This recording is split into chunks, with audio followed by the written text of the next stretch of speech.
Bonjour à toutes et à tous. Merci de nous retrouver pour cette seconde journée en direct du salon BI 4.0 Industrie du futur. Alors pour cette deuxième masterclass qui aura effectivement pour thématique celle de pouvoir un petit peu mieux envisager les relations de collaboration et de coopération entre le monde industriel et le monde académique, nous aurons une illustration de la gestion et du pilotage de la production grâce à un démonstrateur utilisé et fabriqué par Bosch qui trouve des applications aussi bien donc dans des établissements d'enseignement supérieur comme l'IUT d'Haguenau, comme pour notre plateforme technologique iTeam Factory liée à notre école des mines de Saint-Étienne. Alors, je me présente avant de démarrer. Je suis Martine Assart. Je suis responsable de l'Observatoire des métiers et des compétences à la Direction générale de l'Institut Mines Télécom. Et nous sommes en collaboration au sein d'un consortium sur un projet commun qui s'appelle Parcours, qui aura pour objectif de pouvoir proposer au monde industriel, notamment aux PME, des formations professionnelles continues, innovantes, pour pouvoir les accompagner dans leur développement sur une démarche d'industrie 4.0. Alors sans plus tarder, on va démarrer simplement avec une vidéo pour vous illustrer un petit peu ce qu'est le démonstrateur en question de Bosch. Et on va lancer la vidéo tout de suite. Voilà.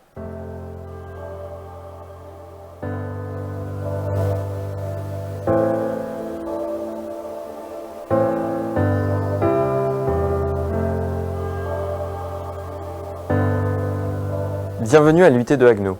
Notre établissement fait partie de l'Université de Strasbourg. Il accueille 550 étudiants du niveau Bac+1 à Bac+5. Je travaille au sein du département Clio où nous formons les managers de l'usine d'aujourd'hui et de demain dans les domaines de la performance industrielle, de la supply chain ou de la qualité. Nous nous trouvons dans le nouveau hall FlexStory de l'UT. FlexStory est la contraction de Flexible Factory. Nous avons ici tout ce qu'il faut pour que nos étudiants puissent apprendre concrètement à organiser et faire fonctionner l'usine du futur. Nous avons deux lignes d'assemblage manuel et une ligne d'assemblage flexible et connectée Bosch Rexroth, dont nous allons reparler. Elle est associée à un jumeau numérique et des zones dédiées à l'ergonomie, à l'animation de la production, la métrologie, la gestion des magasins et la supervision. Nous pouvons donc ainsi aborder toutes les facettes de la gestion d'une usine. La ligne flexible et connectée de Bosch Rexroth est un démonstrateur des principales briques technologiques de l'industrie 4.0. Effectivement, l'IUT d'Haguenau nous a demandé d'intégrer un maximum de choses dans ce démonstrateur. Nous avons donc ajouté à nos postes de travail classiques et à nos convoyeurs un poste de travail connecté, un dashboard digital, un cobo, des lunettes connectées, un système de remontée et d'analyse de données, un système de reconnaissance RFID. Toutes les solutions que vous voyez ici sont des solutions standard Rexroth. Elles sont utilisées dans de nombreuses usines, dont l'usine de Bosch Rodez qui s'est chargée de l'intégration de ce démonstrateur. Avec cette ligne flexible, nous répondons aux nouveaux besoins des industriels. La personnalisation des produits, l'ajustement de la production et des tailles de lot, la flexibilité dans les flux de production, la réimplantation agile de l'usine ou encore la traçabilité et le contrôle des produits, ainsi que l'assistance à l'opérateur et la digitalisation des flux d'informations.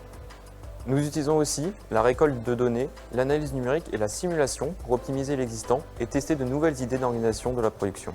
C'est ce que nous appelons passer du réel au virtuel et du virtuel au réel. Cette ligne est à la fois un outil pédagogique, un support pour la recherche et une ressource d'innovation pour les entreprises. Elle est une véritable vitrine de l'industrie du futur, accessible à tous. J'ai beaucoup parlé de technologie, mais il me semble essentiel de dire que l'humain est au cœur de nos apprentissages. La technologie n'est là que pour assister, faciliter la prise de décision. Au final, c'est toujours l'humain qui crée de la valeur, il y aura toujours des équipes à manager. Pour nous, c'est vraiment l'homme qui est au cœur de l'usine du futur. Pour Rexroth aussi, et j'irai même plus loin en disant que l'homme est au cœur de la productivité de demain. Avec des lignes d'assemblage manuelles, ergonomiques et flexibles, il est possible de produire de petites séries avec un très haut niveau de qualité et de compétitivité. FlexStory est un magnifique outil pédagogique. Il va permettre aux industriels de recruter les talents dont ils ont besoin. Je vous invite vraiment à venir le voir. Nous avons aussi lancé plusieurs projets de recherche innovants, des projets de collaboration avec l'industrie et nous travaillons des programmes de formation continue à la carte. N'hésitez pas à prendre contact avec nous pour en savoir plus.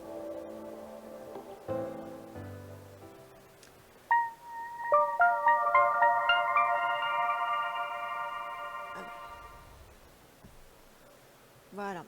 Alors avec nous aujourd'hui pour parler un petit peu de cette transmission de savoir et de compétences par rapport à ce démonstrateur vers les établissements d'enseignement supérieur. Donc j'accueille Jean-Baptiste Raymondon qui est donc de Festo, qui va se présenter et qui va... Pardon, j'anticipe, hein, de Bosch, absolument de Bosch, Rexroth, qui va donc se présenter et nous parler un petit peu de ce démonstrateur. Merci Martine. Oui, donc société Bosch, donc Jean-Baptiste Raymondon, donc je travaille pour le groupe Bosch dans la division Rexroth. Je vous présenterai rapidement le groupe. Effectivement, on a participé aux côtés de l'unité d'Agno à cette plateforme. Ce que je vous propose, c'est un peu de vous présenter le groupe et comment on articule effectivement et comment dans le groupe on voit le 4.0 et comment aujourd'hui on accompagne à la fois les industriels autour du 4.0, mais aussi les centres de formation, les écoles d'ingénieurs ou les EUT. Hop, je vais passer, ça je vais passer. Effectivement, l'idée de mon intervention, c'est vraiment aujourd'hui autour de la transformation digitale. C'est effectivement comment aujourd'hui, nous, en tant que groupe industriel, aujourd'hui, on peut transférer nos compétences essentiellement aujourd'hui autour du 4.0. On l'a fait il y a quelques années autour du Lean et aujourd'hui, on va plus parler de Lean 4.0. Alors, très rapidement, parler forcément du groupe Bosch. Donc, le groupe Bosch, c'est une fondation, hein. Un peu moins de 80 milliards d'euros de chiffre d'affaires, un peu moins aussi de 400 000 collaborateurs et 245 usines de production dans le monde. On est présent aujourd'hui essentiellement en Europe, mais aussi en Asie et aux États-Unis. On est tous aujourd'hui dans nos vies quotidiennes, on a tous des produits Bosch dans notre vie quotidienne, que ce soit effectivement dans l'automobile, puisque aujourd'hui c'est notre métier aujourd'hui c'est essentiellement équipementier automobile. On est connu aussi du grand public et vous connaissez sûrement, vous avez peut-être chez vous de l'outillage ou de l'électroménager.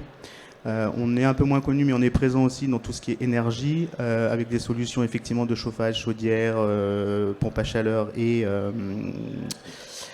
climatisation. Et enfin, effectivement, le groupe, la division de laquelle je travaille, Rexroth, effectivement, qui est aujourd'hui, on travaille sur tout ce qui est bien d'équipement industriel et on est porteur Rexroth et aussi porteur des technologies 4.0 pour le groupe Bosch. Alors là, c'est un slide assez important justement dans la philosophie Bosch et le 4.0 et comment on a déployé depuis de nombreuses années le 4.0 dans les entreprises et c'est ce qu'on porte aussi auprès aujourd'hui des plateformes qu'on propose comme LUT. C'est-à-dire que le 4.0 chez Bosch, ce n'est pas été une phobie d'un patron qui va dire aujourd'hui je veux mettre dans mon usine des robots collaboratifs, des AGV. Non, il y a une influence qui a été donnée par le management de dire voilà, il faut que l'entreprise se transforme, il faut que l'entreprise se digitalise parce que sinon on va être souvent on disait le Kodak, le mauvais exemple, le Kodak de l'industrie automobile. Donc effectivement, il y a une influence qui a été donnée aujourd'hui par notre grande direction. Par contre, après, tous les projets aujourd'hui de 4.0 sont maturés au niveau des usines. Comment? Via effectivement des projets pilotes. Donc chaque usine va réfléchir autour d'un intérêt autour du 4.0, que ce soit de la robotique collaborative, que ce soit de la remontée de data, que ce soit de la maintenance prédictive. On va faire des projets pilotes au niveau de l'usine. Et si c'est un succès, eh bien, on va essayer après derrière de le déployer au niveau du site. Voir effectivement aussi chez Bosch, on parle d'usine fille, usine mère, donc déployer après dans les usines filles et dans les usines mères. Et après, si effectivement c'est un produit qui est intéressant, qu'on voit un intérêt après commercial, il faut le dire, effectivement on va le débugger ou l'industrialiser via Rexroth et après le proposer, le commercialiser après à d'autres clients potentiels utilisateurs. Alors pourquoi je dis ça? Parce que c'est exactement ce qu'on propose aujourd'hui au niveau des plateformes aujourd'hui didactiques et comment on fonctionne aujourd'hui au niveau école. On propose une plateforme qui est une plateforme non 4.0 au départ, qui va se constituer de postes de travail sur des lignes d'assemblage. Et on va commencer à travailler avec les étudiants sur une ligne Lean.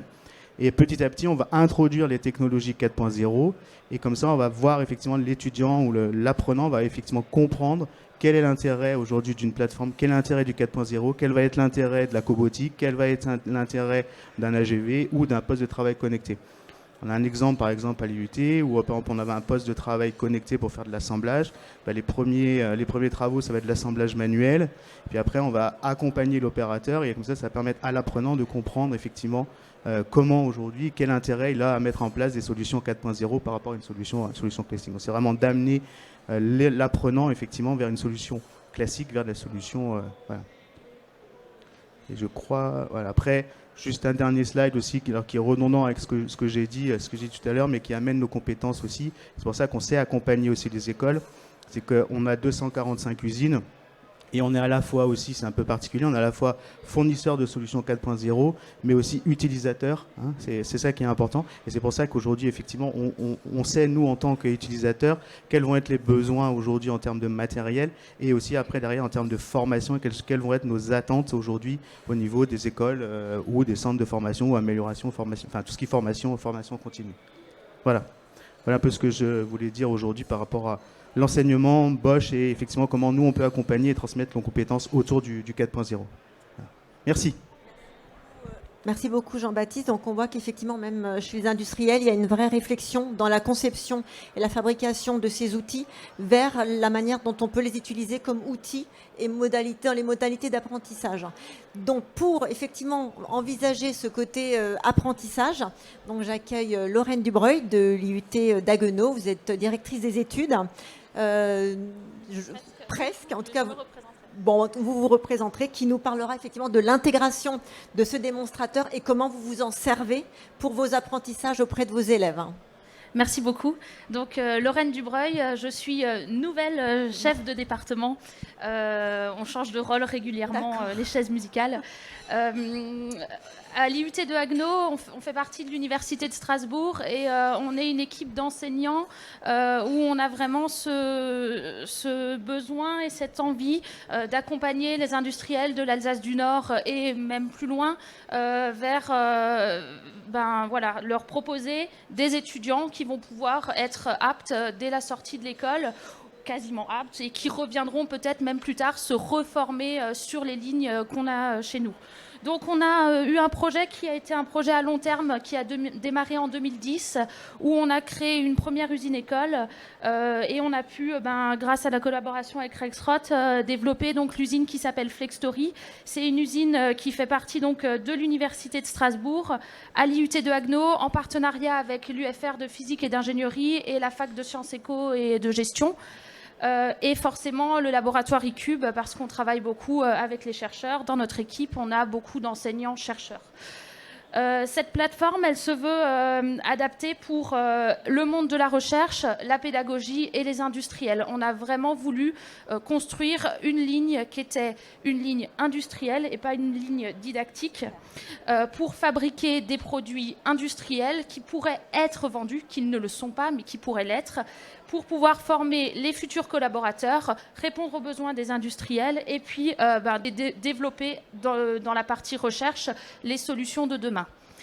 À l'IUT de Haguenau, dans le département dans lequel j'enseigne, donc le département Clio, qualité, logistique industrielle et organisation, on va former des étudiants du bac plus 1 au bac plus 5 sur les thématiques de la supply chain, de l'amélioration continue. Et donc depuis maintenant cette année, avec le nouveau diplôme BUT, tout ce qui est digitalisation des processus et accompagnement à la transformation numérique des PME et aussi des plus grandes entreprises. Et donc c'est avec ce nouveau diplôme et ce changement de la culture des entreprises qu'on est allé sonder les industriels d'Alsace du Nord. Et on a, dans un travail de recherche qui est un travail de diagnostic 4.0, on a pu en fait se rendre compte de l'état des PME, PMI et des industriels dans l'Alsace du Nord. Donc on a fait un audit pour connaître l'état actuel. Et on s'est rendu compte qu'il y avait certaines entreprises qui étaient très évoluées, d'autres beaucoup moins. Et du coup, c'est suite à ce diagnostic 4.0 qu'on a décidé d'ouvrir une nouvelle ligne connectée, mais pas une ligne qui soit juste des briques, on va dire, de différentes technologies, mais une ligne qui soit construite à travers des compétences. Donc ce qu'on a fait en fait, c'est qu'on a défini l'ensemble des compétences qui étaient nécessaires et des nouveaux métiers qui allaient émerger dans l'entreprise du futur. Et à partir de ces compétences-là, on est remonté en arrière et on a cherché quels étaient les scénarios pédagogiques qu'on allait devoir mettre en œuvre dans l'usine pour ensuite faire du sourcing et chercher quelles sont les entreprises qui allaient pouvoir répondre à nos scénarios. Et donc c'est là qu'on a rencontré Rexroth. Une petite image très large, mais je pourrais vous donner des plaquettes tout à l'heure de la FlexStory. Donc en 2010, on a commencé avec des lignes toutes simples qui permettaient d'apprendre le Lean. Ces lignes, on continue de les avoir parce que nos étudiants doivent continuer à apprendre le Lean. Et puis là, maintenant, depuis 2 ans, on a la ligne connectée de Rexroth où les étudiants, une fois qu'ils ont vu le Lean, ils vont aller sur cette ligne et ils vont, brique par brique, comme a dit mon voisin tout à l'heure, comprendre, apprendre des nouveaux concepts du 4.0. J'ai rajouté une slide avec quelques projets étudiants. Donc cette ligne, elle est vivante. L'idée, c'est de faire des TP, des projets avec les étudiants pour les former, mais pas que. Nous faisons beaucoup de projets avec des collègues du laboratoire eCube, comme par exemple le projet VirtFac, donc Virtual Factory. C'est un projet où l'IUT de Haguenau est une plateforme pédagogique de recherche où on va numériser la ligne complète et on va numériser les postures des opérateurs sur la ligne pour pouvoir améliorer l'ergonomie directement dans le jumeau numérique pour ensuite mettre en place des solutions sur la ligne directement. Donc ça, c'est des projets de recherche. Si vous avez des questions, n'hésitez pas. Voilà. Et la dernière chose qui a été dite dans la vidéo, c'est aussi le lien avec les industriels. On forme des étudiants, mais aussi des industriels en formation continue et on travaille. Les industriels peuvent venir visiter, voir la ligne, apprendre et utiliser le matériel qu'on a à l'IUT d'Haguenau avec des collaborations. Merci beaucoup. Merci beaucoup, Lorraine. Je vais passer ensuite la parole à... Alors, normalement, c'était Valérie, de mémoire. Merci. Voilà. Alors Valérie qui va aussi, tout comme Lorraine, nous apporter son témoignage sur le côté applicatif de ce démonstrateur et en quoi effectivement cet outil sert d'apprentissage aux élèves. Donc Valérie, c'est à toi. Valérie, je te laisse te présenter. Alors, bon, merci Martine. Valérie Lancelot, Mines Saint-Étienne, donc école de l'Institut Mines Télécom. Sous tutelle, on va insister, du ministère de l'Industrie parce que par rapport à mes propos et aux propos que je vais tenir tout à l'heure par la suite, ça va avoir son importance. Je suis attachée à la direction des partenariats et l'innovation et notre direction a le pilotage des plateformes technologiques orientées utilisation, développement économique des territoires et formation continue. Donc, quand on parle plateforme technologique à Mines Saint-Étienne, je vais donner l'illustration de deux qui sont, une qui est citée ici, la ITM Factory, une plateforme qui s'appelle Diwi, qui est basée sur un site à Charbonnières-les-Bains. Donc, moi, je vais vous parler d'une autre région, la région Auvergne-Rhône-Alpes, donc à Charbonnières-les-Bains, dans la métropole de Lyon. C'est un projet qui a été porté par là, alors là aussi c'est une spécificité, une initiative de la collectivité territoriale qu'est la région Auvergne-Rhône-Alpes, de créer un campus dit région du numérique, où à l'intérieur, on va trouver une usine 4.0 sur lesquelles des plateaux techniques usine-école à échelle 1 vont pouvoir accompagner les entreprises de notre région à être sur la transformation digitale de leur système de production. Alors, pour parler de cette région-là, la première région industrielle de France, 510 000 emplois industriels. Donc, la nécessité de la région est d'accompagner à ces transitions technologiques et industrielles liées au 4.0. Donc, ce qui est important pour nous, c'est d'avoir un showroom des technologies avec des partenaires comme Bosch qui nous ont aussi aidés et qui nous ont équipés de certains équipements que vous avez pu trouver sur la plateforme d'Haguenau. Donc, je ne vais pas revenir sur les différents concepts de l'industrie du futur puisqu'ils ont été explicités en amont. Et l'idée, c'est de permettre aux entreprises de voir des solutions hard ou soft à échelle 1 en capacité donc d'être vues déjà, donc showroom, de pouvoir venir tester, expérimenter expérimenter, faire de la preuve de concept.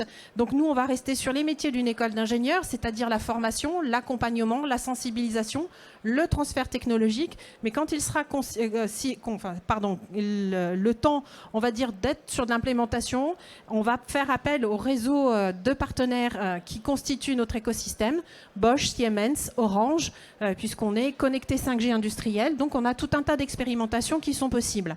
Notre enjeu, c'est vraiment cette transition, cet accompagnement, et notre outil est vraiment fait pour cela. Cela n'empêche aussi que nos étudiants viennent sur nos plateformes aussi, sur le même principe qu'à l'IUT, de pouvoir venir se former, être accompagnés, donc là à un niveau supérieur, puisqu'on va parler d'ingénieurs de différentes écoles, de la nôtre en particulier.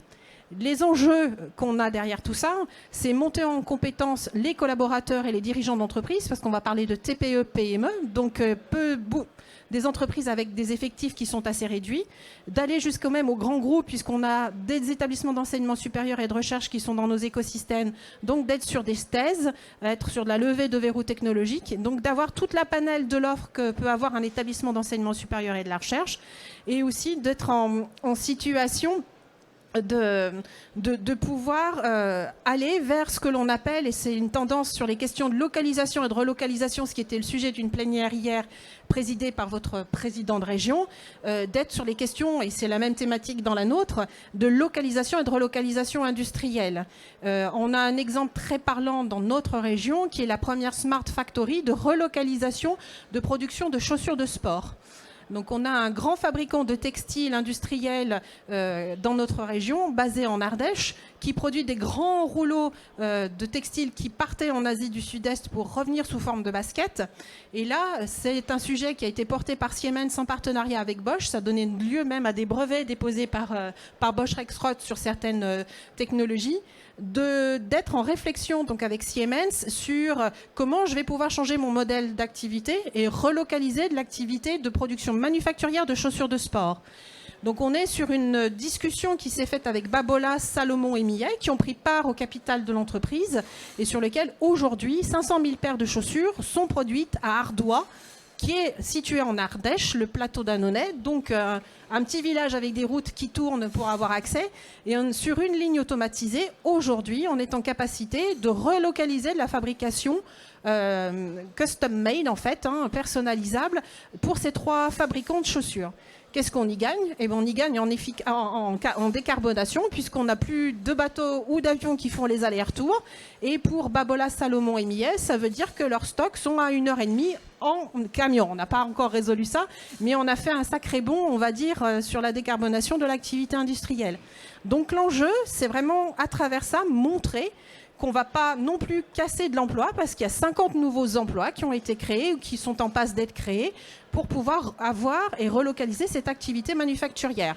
Donc l'enjeu pour nous, avec cette plateforme en particulier basée sur Charbonnières-les-Bains, c'est d'arriver vers cette question de relocalisation ou de localisation industrielle de l'activité manufacturière, en utilisant les technologies de l'industrie du futur, en permettant d'avoir le jumeau numérique de l'entreprise avant sa construction, puisqu'on est sur l'optimisation de l'organisation industrielle.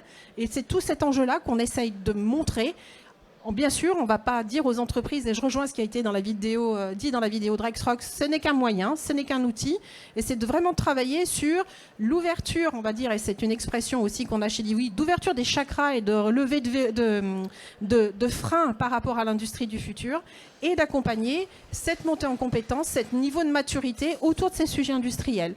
Donc vraiment pour Mines Saint-Étienne, il y a cette vocation formation initiale, formation continue et vraiment transfert technologie au niveau du territoire qui est le nôtre en région Auvergne-Rhône-Alpes, mais aussi pour l'ensemble des entreprises qui seraient preneuses de l'expertise que l'on peut avoir et de venir visiter les installations sur Charbonnières. Merci. Tu voulais peut-être faire une... Voilà, juste rajouter peut-être quelques mots sur le programme Parcours. Le programme Parcours, l'École des Mines de Saint-Étienne va y répondre avec une proposition sous forme de 10 sessions qui est le programme pour nous en Digital Lead. Et donc on va permettre aux entreprises sous forme de 11 sessions de pouvoir venir s'acculturer, suivre de manière indépendante. De manière indépendante ou de manière continue, de suivre l'ensemble de ces 11 modules. Et pour une entreprise qui suivrait le parcours entier, ça veut dire qu'on s'appuierait aussi sur un projet de l'entreprise en tant que tel, afin de pouvoir l'aider à monter en compétence sur ces sujets, de pouvoir maturer les questions de digital lean et de prendre ces 11 sessions que vous avez au tableau là, et qui vont pouvoir vous aider à appréhender le lean en utilisant aussi notre écosystème à chaque fois, en fonction des différents sujets, de pouvoir associer des industriels comme Siemens, comme Bosch, pourquoi pas Atos parfois, pourquoi pas parler de jumeaux numériques avec des collègues de Feelings, enfin avoir un écosystème industriel vraiment présent, et c'est vraiment ça qui fait la richesse pour nous d'une plateforme technologique, c'est de pouvoir aller sur nos métiers, mais aussi permettre aux entreprises d'avoir l'écosystème industriel sur l'implémentation in situ dans leur entreprise et dans leur usine. Merci beaucoup Valérie pour cette présentation, et on arrive à Nicolas Vareas de Festo, qui est responsable du département formation et conseil, et qui va donc nous présenter une autre solution, et avec une ouverture peut-être un petit peu sur le sujet. Merci Martine. Donc Nicolas Vareas de Festo, en charge de la partie formation et conseil. 5 minutes pour ouvrir un petit peu le sujet au-delà du pilotage de la production, d'une ligne de fabrication. L'idée est effectivement de voir un peu plus loin, et on a déjà commencé à y réfléchir, au pilotage de la supply chain 4.0. Je pense que les étudiants de la filière Clio sont bien placés pour ça. D'ailleurs, coup de chapeau pour tout ce que vous êtes en train de faire et la préparation de la 3e année du BUT, qui n'est pas encore sorti du moule. Hein, donc il y a beaucoup de travail qui est fait et pas forcément beaucoup de moyens, premièrement. Donc coup de chapeau. Voilà, donc pour ouvrir sur le sujet un peu plus supply chain 4.0, beaucoup de nouveautés liées au numérique. J'évoquerai cette notion de continuité numérique verticale. C'est l'image de gauche où beaucoup d'informations vont nous remonter des capteurs, converger à travers le MES, etc. Enfin, je vous simplifie un petit peu la situation. Et ça va permettre des pilotages différents. Alors, au-delà de la chaîne de fabrication, même déjà autour de la chaîne de fabrication, mais on peut imaginer avoir prochainement une cartographie des flux telle que l'on aurait une cartographie de l'évolution du trafic autour d'une ville, par exemple. Et donc, on pourra commencer à analyser la gestion des flux à une maille plus large, voire même à l'international. Il y a bien sûr l'autre image de droite, c'est quelque chose qui existe déjà et qui est bien développé, la continuité numérique horizontale, hein, tout le cycle de vie du produit.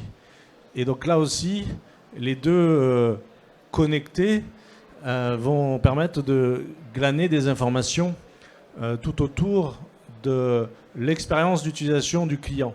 Ici, j'ai repris le schéma de Porter, en fait, ce fameux Michael Porter, qui a revu récemment, en 2016, le modèle que l'on peut établir autour d'un produit. Donc ça, ce sont des choses un petit peu théoriques. Mais ça veut dire quoi? Ça veut dire qu'on a un flux de data. Ici, c'est en particulier celles qui sont captées autour de l'expérience client, hein, à travers des interfaces qui s'installent et qui s'intègrent les unes aux autres avec des protocoles de plus en plus transparents, MES, ERP et le Content Management System, ou tout simplement le module e-commerce que l'entreprise va avoir. Et là, on peut toucher vraiment des sociétés de petite taille. Ça peut être quelque chose d'assez académique. En pratique, des réseaux de PME et de TPE, voire des artisans, se sont mis récemment à faire du e-commerce. Donc, quelles compétences pour eux pour assumer, par exemple, de la micro-logistique? Donc ça, c'est des sujets sur lesquels nous travaillons. Certification sur le pilotage des flux en milieu industriel et industrie 4.0. Hein, des sujets que nous allons faire évoluer pour compléter les propositions déjà inscrites dans le cadre du programme Parcours, Nous sommes nous-mêmes partenaires d'une association américaine qui nous sert quand même de référence. C'est la référence numéro 1 dans le monde, hein, cette Association for Supply Chain Management. Et étant moi-même certifié et formateur de formateurs, on a une certaine sensibilité aux prochaines évolutions, et notamment ces sujets e-commerce, expérience client. Et il se trouve qu'un dernier modèle, le modèle SCORE, le Supply Chain Council Organization Reference, quelque chose qui est vraiment une référence dans le monde, c'est une grosse artillerie, c'est sûr, mais il y a quand même des indices qui doivent nous percuter. Toutes les considérations qui sont faites pour l'économie circulaire, les impacts sociétaux et les aspects digitaux. Et il y a un nouveau process qui a été reconnu, c'est celui de Orchestrate. Et ça veut dire quoi? Ça veut dire que la fonction supply chain commence à être reconnue aussi pour amener, gérer, orchestrer l'innovation. Qui mieux que quelqu'un qui n'est pas partie prenante du bureau d'études ou de la production, quelqu'un qui n'est pas forcément partie prenante à 100% des ventes ou des marketing, pour essayer d'établir, comme c'est le cas en termes de planification, mais pour essayer d'établir aussi une transformation digitale, orchestrer un petit peu l'innovation. Donc ça, ce sont des réflexions sur lesquelles nous sommes, en particulier avec une notion de certification, on va dire, complémentaire. Donc piloter les flux en milieu industriel et Industrie 4.0. Merci beaucoup Nicolas, merci à tous les quatre pour vos interventions. On passe peut-être au temps des questions. Si ceux qui sont en présentiel avec nous, eh bien vous avez directement peut-être des points de questionnement, n'hésitez pas à les poser à nos invités, si vous en avez. Alors moi, sinon, j'avais une question à l'attention de Lorraine. Alors, comme Nicolas, je salue également vraiment tous les efforts que votre établissement déploie pour pouvoir effectivement multiplier et enrichir vos modalités d'apprentissage. Par contre, dans ce que vous nous avez dit, et véritablement, je suis là aussi impressionnée par le fait que vous n'avez pas implémenté un outil pour l'implémenter, mais que vous ayez eu une démarche en amont d'identification des besoins auprès des industriels pour vraiment pouvoir positionner les bons contenus. Et donc ma question, c'était comment vous avez matérialisé finalement cette identification de ces besoins. Vous vous êtes adressé à quel type d'industriels, donc j'imagine de vos réseaux, mais sur quels critères et comment vous avez mis ça en place en fait? Alors, effectivement, il y a des enseignants-chercheurs du laboratoire eCube qui ont développé un modèle qui suit le Product Life Cycle Management, où on va auditer les industriels. Alors, effectivement, on a travaillé avec les industriels d'Alsace du Nord qu'on connaît bien, avec lesquels voilà, nos étudiants sont alternants, on fait des partenariats. Donc, ils ont mis en place un outil de diagnostic qui va venir auditer suivant tous les axes et toutes les compétences, que ce soit produit, process, humain. Suite à cet audit, on va ressortir des informations qui vont nous donner la maturité suivant tous les axes des industriels. Et suite à cette analyse, eh ben, on a essayer, alors c'est pas possible de satisfaire tout le monde, mais d'avoir la vision la plus globale et la plus générique. Et ensuite, au moment où on a commencé à réfléchir au cahier des charges, hein, parce que c'était le travail le plus compliqué, rédiger un cahier des charges qui soit assez explicite pour que les entreprises puissent y répondre, mais en même temps qui soit le plus vaste possible pour pouvoir former nos étudiants sur toutes les compétences, là, on s'est rendu compte finalement qu'on allait réussir à former des jeunes et des industriels en formation continue sur la plupart des compétences, et que ce qu'on allait identifier par la suite, parce que l'industrie évolue, on allait l'implémenter et le rajouter soit à travers des projets de recherche, soit en continuant nos collaborations avec Bosch ou avec d'autres industriels.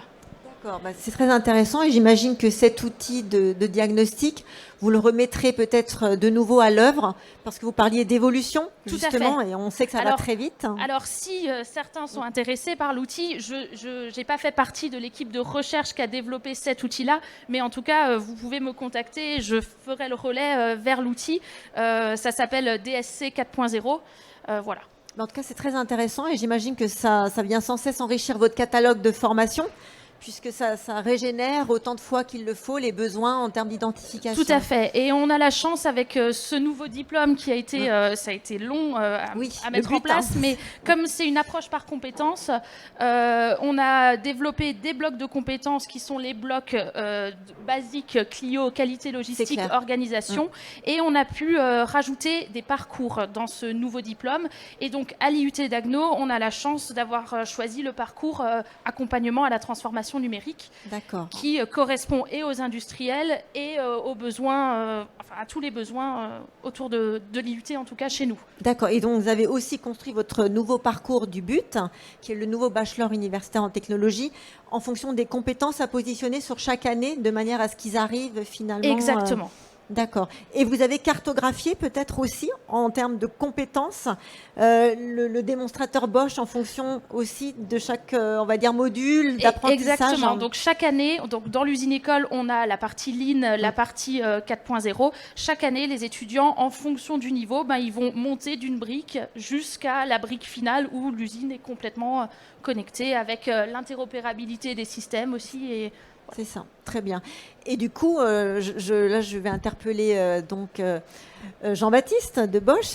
Est-ce que du coup, vous suivez, vous aussi, les évolutions finalement de votre outil chez votre partenaire académique en fonction justement de ce côté on va dire chaque fois, cet outil finalement il vit puisqu'il est chaque fois mis en situation auprès des principaux concernés, donc les industriels. Est-ce que vous avez cette remontée finalement des besoins ? Oui, c'est extrêmement important et c'est pour ça qu'on est là aussi et c'est pour ça aussi qu'il y avait Valérie de Dioui, parce que l'idée effectivement c'est pas de faire un démonstrateur à l'instant T par rapport à une technologie de robotique, d'AMR, comme ça. On sait que les technologies évoluent, on sait que nous industriels, nos besoins vont évoluer aussi, donc on veut aussi que les gens soient formés sur une nouvelle technologie. Donc bien sûr qu'on est régulièrement on est en relation, peut-être pas tous les jours, mais pas loin. Avec Dioui, presque tous les jours. Avec plaisir, hein, bien entendu. Donc effectivement, on a des exemples, par exemple, de produits qui vont évoluer, en tout cas sur les postes de travail ou d'AMR qui évoluent. Effectivement, derrière, on propose des nouvelles technologies, on regarde ensemble comment on peut les implémenter tous ensemble, pour faire, encore une fois, pour faire évoluer ces plateformes et qu'elles soient effectivement au goût du jour par rapport à nos besoins industriels et par rapport aux besoins de formation, bien entendu. C'est clair. Et alors, est-ce que ça veut dire que, comme vous parlez d'évolution, que lorsque Bosch trouve ou finalise des innovations sur telle ou telle partie de votre démonstrateur, est-ce que ça veut dire que du côté de l'IUT, vous réinjectez peut-être aussi ces mises à jour ou ces nouvelles innovations ? Alors là, comme c'est récent, on n'a pas encore pu injecter de nouvelles forcément. choses, mais on en a déjà discuté hier et effectivement, il va y avoir des nouveaux projets pour rétrofiter, améliorer. Et voilà. Très bien, donc c'est en évolution continue de toute manière. Rajouter, c'est aussi dans notre rôle, effectivement. Aujourd'hui, on a des clients qu'on accompagne dans justement ces transformations digitales, mais on a le même rôle aujourd'hui auprès des écoles, c'est de les accompagner aussi par rapport à la formation. Donc, et pour nous, c'est ce qu'on a dit aussi, c'est très important aujourd'hui. Ce qu'on propose aujourd'hui, c'est vraiment du matériel industriel. C'est pas des bancs, c'est pas des jouets entre guillemets, l'expression. Donc effectivement, on les accompagne de la même manière qu'on va accompagner industriels dans le déploiement de ces plateformes et dans le déploiement de ces technologies. C'est très très important pour nous.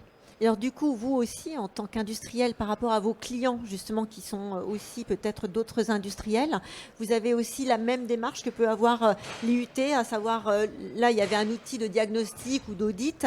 Est-ce que vous-même, vous avez quelque part une remontée de vos utilisateurs, de vos produits, pour aussi, quelque part, les améliorer et les faire progresser ? Alors oui, bien sûr. Aujourd'hui, on est à l'écoute de nos clients et on sera à l'écoute, effectivement, bien entendu, des plateformes et de ce que les étudiants pourront voir. Et après, effectivement, faire remonter ça au niveau de la maison mère en Allemagne, qui après va faire progresser le produit, évoluer le produit en fonction du besoin, du marché. Ça c'est aussi très important pour nous. Et on se sert aussi des plateformes, alors peut-être un petit peu moins à l'IUT, mais beaucoup effectivement sur le campus du numérique avec Dioui, de nos clients pour présenter nos matériels. Et Valérie a fait référence à des POC, des clients qui vont venir effectivement avec un besoin, qui vont pouvoir tester sur la plateforme. Et puis après, on le teste sur la plateforme et puis après on le déploie. Si c'est pertinent, on va le déployer dans l'entreprise. Donc on accompagne aussi sur ces plateformes-là, au-delà de la partie pédagogique, mais on accompagne aussi nos clients sur des déploiements technologiques. Okay. C'est important. Voilà. Et j'imagine peut-être que du côté de Festo, qui a aussi la double casquette, quelque part, avec la fonction aussi didactique, mais aussi celui d'industriel.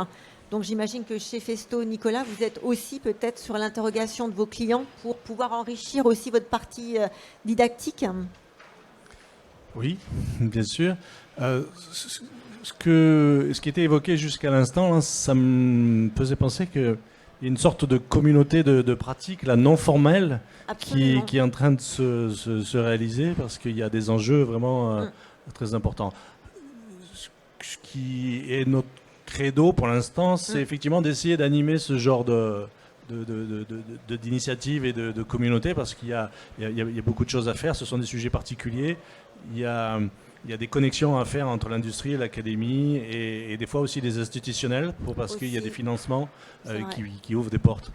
Donc peut-être aussi cette réflexion autour de... c'est la vocation du projet Parcours, voilà. Quelque part aussi. Hein, et de prochaines rencontres transversales.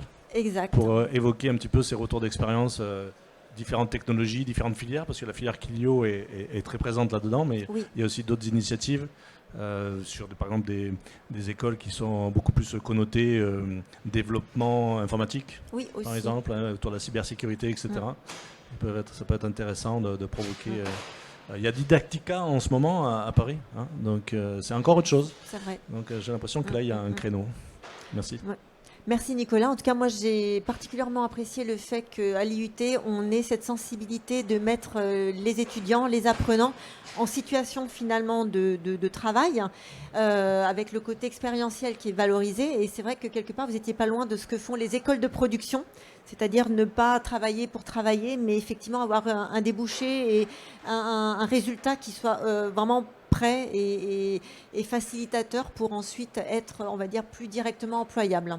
Donc, merci à tous les quatre. S'il n'y a pas d'autres questions, eh bien, on va clôturer cette masterclass en vous remerciant et en remerciant ceux qui nous écoutent.